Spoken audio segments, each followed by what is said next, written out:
کیونکہ میں نے تو ساری دنیا دیکھی ہوئی تھی. مجھے تو پتہ ہے خوشحالی کیوں آئی ہے وہاں. میں پاکستانیوں سے جو باہر رہتے ہیں, بزنس کرتے ہیں, میرا تو ان سے ملنا جلنا تھا, تو مجھے تو پتہ تھا کہ وہ کیوں بیچارے آنا چاہتے ہیں پاکستان. وہ بیچارے پاکستان میں انویسٹ کرنا چاہتے ہیں, لیکن وہ کیوں نہیں آ سکتے؟ کیونکہ ان کو یہاں اعتماد نہیں ہے. ایک انگریزی کا لفظ ہے کانٹریکٹ انفورسمنٹ. ان کو اعتماد نہیں ہے کہ ہمارا جو کانٹریکٹ آنر ہوں گے یا نہیں ہوں گے, تو وہ پیسہ نہیں لگاتے ہیں. سرمایہ کار ہمیشہ بزدل ہوتا ہے, کیونکہ سرمایہ کار نے اپنا پیسہ کمایا ہوتا ہے, وہ چاہتا ہے ادھر پیسہ لگائے جدھر اس کی آمدنی ہوگی. تو جب اس کو یہ خوف ہو جائے کہ میں اگر یہاں انویسٹ کروں گا تو یہ پیسہ میرا پھنس جائے گا, وہ کبھی پیسہ نہیں لگائے گا. وہ جتنا مرضی پاکستان سے پیار کرتا ہو, جتنا مرضی درد رکھتا ہو پاکستان سے, وہ سیلاب کے لیے ہم نے مانگے, اربوں روپے گھنٹوں میں اکٹھے ہو گئے, لوگوں نے پیسے دیے, لیکن سرمایہ کاری نہیں کرتے. تو لہذا یہ جو ہماری تحریک ہے, اور میں اللہ سے دعا کرتا ہوں کہ یہ جو ہماری حقیقی آزادی کی تحریک ہے, یہ دراصل انصاف کی تحریک ہے, اور یہ شروع ہوتی ہے جب ہماری عدالتیں کھڑی ہو جاتی ہیں.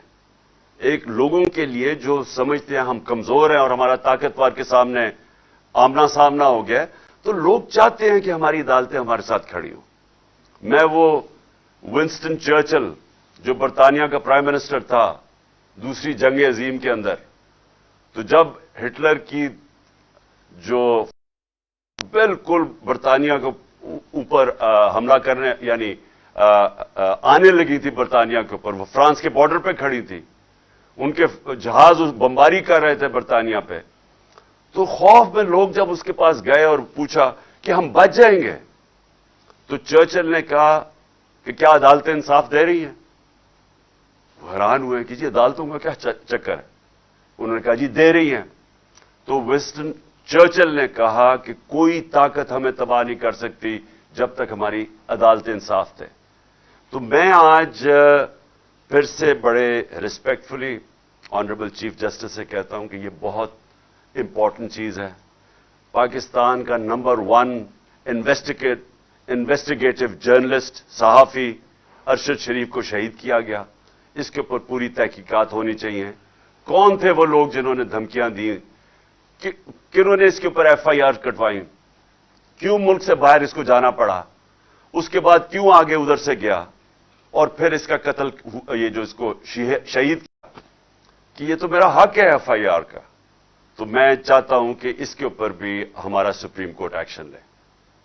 اب میرا جو دوسرا ایشو ہے وہ یہ کہ یہ جو لندن میں فیصلہ ہو رہا ہے, 2 اہم فیصلے کر رہے ہیں, کیا الیکشن جلدی ہوگا یا لیٹ ہوگا, اور دوسرا فیصلہ ہے کہ آرمی چیف کون بنے گا.